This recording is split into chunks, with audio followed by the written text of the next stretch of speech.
All right, three, two, one, let's get it. Let's talk about a problem that you're facing today. And you probably don't even realize it, but you think less and reminisce more. You think that you're thinking, when in reality, you're reminiscing.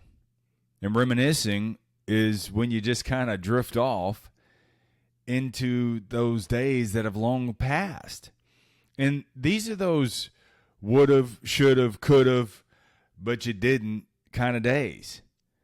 And these days stay fresh in your mind because you renew them over and over again. And you feed these thoughts every single day, and you wonder why you're not getting better results. You're not getting better results because you're reminiscing, and then you continuously feed into the reminiscing. And this is why nothing's changing. You want new, brighter days, yet you're drifting off into the old days, those days of regret. So I want you to spend very little time reminiscing, and I want you to think more. But when you think productively. So let me give you a few ways to become a better thinker, to become a productive thinker. And these are things that I have used. Dude, I'm with you. And there are days that I have drifted off, and it's like every day is a carbon copy of another bullshit ass day. And when you stop and think about it, you're like, oh, I get it. I'm just drifting along, and I'm reminiscing about things that I've messed up, the miscues, the embarrassments, the shit I wish I could have done differently. And you just, isn't that frustrating? You're like, when are things going to change? Nothing's going to ever change until you think differently.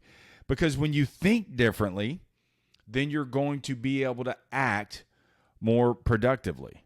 So let me give you a few ways to become aware and more productive and proactive about what you think. Number one, think specifically about the past. Now, I know you think that you just got me. This may sound contradictory, but it's not. See, when you think specifically about the past, I want you to find a specific pinch point and extract only what is useful today. So it's kind of like mentally splicing in to old film. And so instead of letting yourself get off the rails and just go off the reservation and stir up all these negative old emotions, what I want you to do is think back to a specific point and then splice in something new. Ask yourself, what could I have done differently in this situation? And then, this is what's beautiful about life. Then, by thinking, you reconstruct, you splice in, and take corrective action mentally today. See, your subconscious doesn't know the difference between what you're physically doing versus mentally doing. I use this a lot in sales. So when I blow a call, when I blow an encounter with a customer, may have gotten too emotional, may have had some stuff going on at home, took it out on that next situation. So when these things happen, these blow-up moments, what I'll do is I'll replay it, but instead of beating myself up, I'll replay it up to that point, and right at the point where I mess up, I splice in with what I should have done, something that was productive, something that I may have missed. Now that the emotions have kind of died down and I can zoom out a little bit, take a macro view of it, and they go micro. I splice in and say, this is what you should have done. The customer said this, and this is how you should have countered. This is what you should have said. This is what you should have done. It's like, I don't know, it's like a big brawny paper towel. You know in those commercials where the kid spills the Kool-Aid and then they replay it all and they back up the film and then they replay the spill and the brawny paper towel comes in and cleans it up? That's what you're doing. So you're thinking about a specific point in the past. You're not reminiscing and drifting off. you're getting to that specific point, mentally splicing in, it's that paper towel moment. What's done is done. But it doesn't mean that you got to keep on doing it. It doesn't give you a license to keep on doing it, saying, I don't know, I'm just a victim here. No, it's done. Okay, now, what is something useful I can extract from that moment that I can mentally splice in, clean it up, and apply it to my day in and day out? Stop drifting off and feeding into that. It's not going to make your situation any better. Number 2, another way to get stronger in your thinking is write. There are a few ways that I do this. First thing is free flow your thoughts. When you free flow, this is your freestyle moment. So you write about passages that you may have come about when you were reading something, or conversations that you've had, or ideas that have just popped in. And so I would challenge you to capture those ideas throughout the day on your voice memo app, so that way you can go back and write about these things in longer form later. You're going to find that a lot of times that this free-flowing aligns with that internal hum that you have, where your subconscious may be kind of wrestling with some things, and while you're consciously taking the act of writing, your subconscious and conscious merge together. And dude, it's almost like the pen begins to write itself. What started off as just kind of a free-spirited, free-flow act of writing, those two intertwine, and the pen merges into something that's more productive. And poof, things begin to align. Now, it doesn't happen all in one time. This is something that you have to do a lot of. So don't slam the pen down. Hey, it didn't work today, Marsh. Well, you did it on Thursday. Now see me 360 Thursdays from now. And then tell me that. All right? I'm telling you, it's going to be different. Another way that is a really good form of writing that have really helped me out in some of my darkest moments is write a letter to yourself. You know how it's always easier to give someone else advice? I mean, dude, you're like the Dr. Phil, but then when it comes to giving yourself your own advice, even about the same kind of situation, you like nut up, you don't know what to do. So imagine getting a letter from your best friend talking about the mistakes they've made. Now, how would you write back to them? Would you condemn them, or would you write them back giving them some good advice? That's what you want to do. Except your best friend is you. And this act of writing will help you think clearer, think more concise, and be more productive in the actions that you take. You won't mentally drive off the road and hit a ditch in life. You'll stay on the road. The challenge to life is to just keep playing. Are you going to have your blow-ups? Absolutely. How can I stay in this game? That's what you got to think about. You stay in the game by thinking.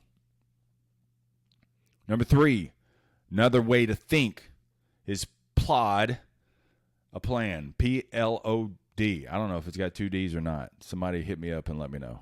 Plot a plan. So you didn't get here overnight, and you're not going to change your situation overnight. But you can plod along. And that plod is like, doom, doom, doom, doom, doom. That's plotting.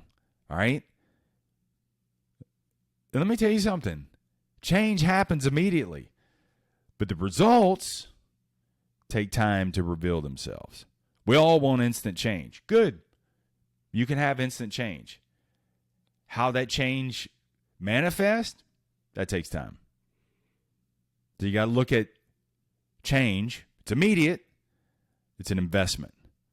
And so if you continuously invest in things that align with the person that you want to become, change will happen. Your task today is just lay the brick. That's what I say all the time. Lay the brick. Your wall of success will come, but your job today is not the whole fucking wall. Your job today is to lay that one brick as perfectly as possible, making good decisions. It's got to line up with the rest of the wall. It's got to have enough mortar there where it all sticks together. And these good decisions align with the person that you want to become. This is how you build a collection of days that are overall good. Will you have the days that you mess up? Absolutely. But you got to think of it as casting a majority of vote. No politician wins 100% of the votes. They win and they get in office through a majority vote. You win in life by getting a majority of the votes of making good decisions. This collection becomes the new person that you want to be. But you do that by plodding along. Don't. Number 4, think until. Some of my best moments in life were when I didn't have a rigid time frame. See, when you set a specific time frame, and sometimes, man, this is important. I say set the time frame, but hold it very loosely. So when you set a rigid time frame, one of two things is going to happen. Either it's going to seem too long, too daunting, and you're going to give up, or you're going to feel like you've wasted just a bunch of time. You're not seeing any results. Doesn't seem like nothing's happening. It's happening for everybody else. As a matter of fact, your days seem to be getting worse. Time's running out. It's not going to happen, and you quit. And you have no idea. You were like a millimeter from breaking through, and you gave up. If you're tired of starting over, stop giving up. So sometimes, man, with that plod mentality and that until is my time frame, how much longer? Until. Every time, dude, my mind has tried to just, oh, Marsh, how much longer, man? This is a total waste of time. It's early in the morning. It's not going to work. How much longer is this going to be? Until I see the results I want to see. And what's crazy is, once I see them, I'm going to level up. You're going to raise the stakes anyway. So until is a forever thing. You just keep evolving. You keep leveling up. And along the way, nothing's for nothing. You're learning more about yourself. You're keeping commitments to yourself. You're amassing valuable skills, know-how, experience, connections. It'll all line up. Just do your part. Number 5, the act of thinking better. Think simple. Act easy. I end my podcast every time with what? Keep it simple. And you do, man. You got to keep things simple. Life isn't easy, but you can keep it simple. Keep it simple. Act easy. So focus on a handful of things that by day's end you feel good about. And this will keep you out of this swing for the fences kind of mindset. We do this a lot in sales. Our month is just shit. We've been vegetating all month long. And the last week, oh, it's serious time now. And we swing for the fences. You make your situation worse. We do this in life too. And so we swing for the fences, trying to lurch at instant change. Change is instant. The results, they take time. You just do your part. So just because you can't see change doesn't mean change isn't happening. What's important is that you feel fulfilled at the end of the day. And even if you're tired, it's a clean burn of energy. It's a productive form of energy. So you may be exhausted, yet in a crazy way, man, you're fulfilled. You're like, yes, I made good decisions today. I feel complete. The things that bring me the most energy every day, that's the things I do, is read, write, work out, and record. When I do those 4 things, it's like my day just is so much more productive.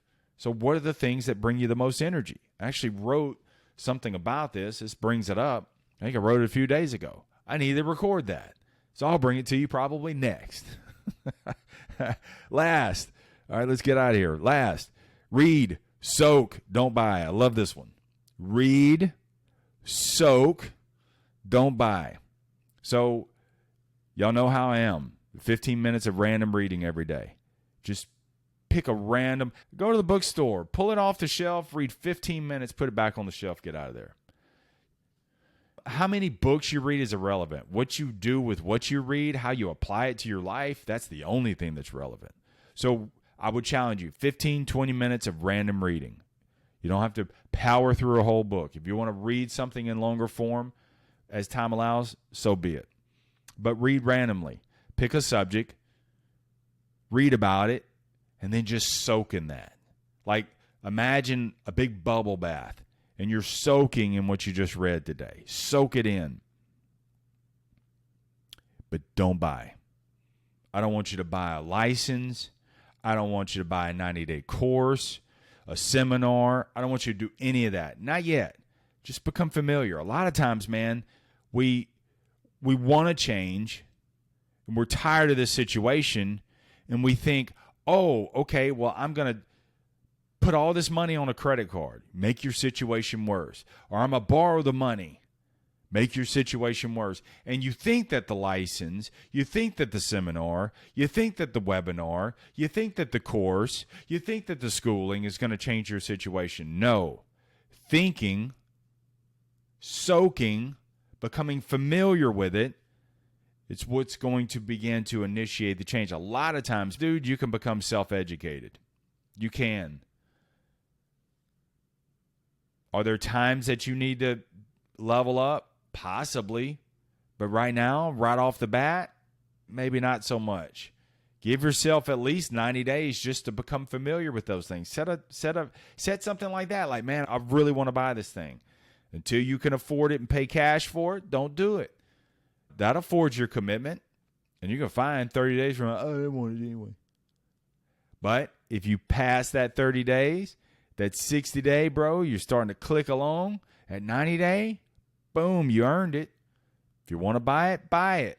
By that time, you probably won't, because you're like, I pretty much got this thing humming.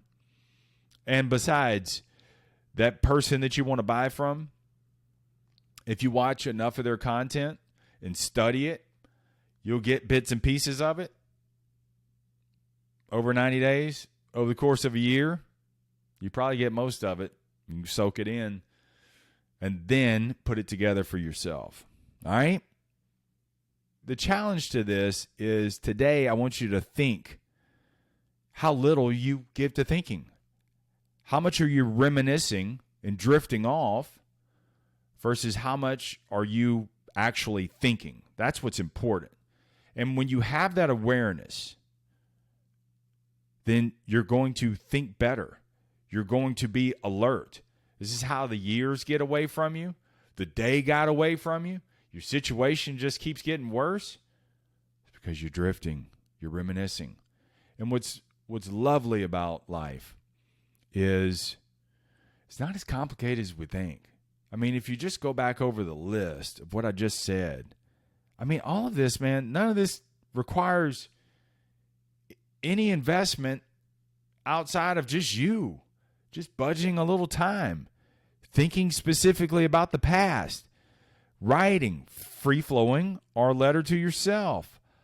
Plod a plan, plod along, think until is my time frame, think simple, just a few things, act easy, read, soak, and don't buy. That's it. So let me ask you this, as I just went over this list, which areas would help you think better? Let me know, man. DM me. I'm on all the socials. Love to hear from you. Or you can send me an email, thesaleslife1@gmail.com. Hadn't said that email address in a while. Or, even better, if you want to go to marshbuice.com, that's my website. There you will find 800 episodes that you can just peruse through. But in the bottom right-hand corner is a microphone. And that microphone is a link from you to me. So leave me a message. Let me know what your thoughts are. Let me know what questions that you have. How can I help? I'm no hair, but I'm all ears. Now, I'm a little bit of stubble today because I need to shave. So I need to get a haircut as soon as I jump off this. All right, with that, let's get out of here. Keep it simple. Keep it moving. Never settle. Stay tough. Thanks for sharing today's episode with one person who needs it. This is how we grow the show, man. I'm not big on the socials and stuff like that. And so it takes a lot of effort to clip these things out and stuff. I'd rather just bring you a full episode and then you share it with someone and help grow the show itself. I just can't be on 1,000 platforms all at once. I don't think it's a productive use of time. What I would rather do is spend that time thinking about the next episode, creating those things, living what I'm learning, and then sharing that with you. That's what I would prefer to do. So if you could help me with that by sharing the episode with someone else, this will help grow the show, and then also leaving a rating and review. This is super important, man. It doesn't take but a few, a minute or so. Just write what a specific episode means to you. You don't have to, Marsh, you say, no, I mean, thanks if you do, but it's not really that. It's more so there are millions of podcasts to choose from. Everybody's starting a podcast, and there are millions to choose from. We've been doing this since 2017. And so when people are shopping for something else to listen to, they're going to go to the reviews. They're going to go to the ratings. And because they, just like they do at a restaurant, I mean, shit, we all do that. Or just like when we're buying something on Amazon, we go to the stars. The stars is it's the quality. It determines the quality of what you're buying. And you're buying the investment of listening, man. You carve out 15, 20 minutes every episode, man. It means the world to me. Please share that with someone else. What does a specific episode mean to you, or how has it helped you? What problem have you been facing, adversity, uncertainty, or complacency, and how have a collection of these episodes kind of got you back on track, or how does it keep you on track? So that's some idea starters there. If you would just take a few minutes to do that, man, that would mean a lot to me. It really stokes the fire in me, because there are days, man, when my dauber is down and I'm getting on here. It's like, man. But then it's funny how the universe acts, because I'll be down and then that message will come through a review, and it's like, man, I appreciate that. I'm on the right track. There's enough bullshit out there, and I want to bring a clean burn to you, man. I want to challenge you. I want to push you while I'm pushing myself too. All right? So with that, remember, the greatest sale that you will ever make is to sell you on you. Much love to you. Peace.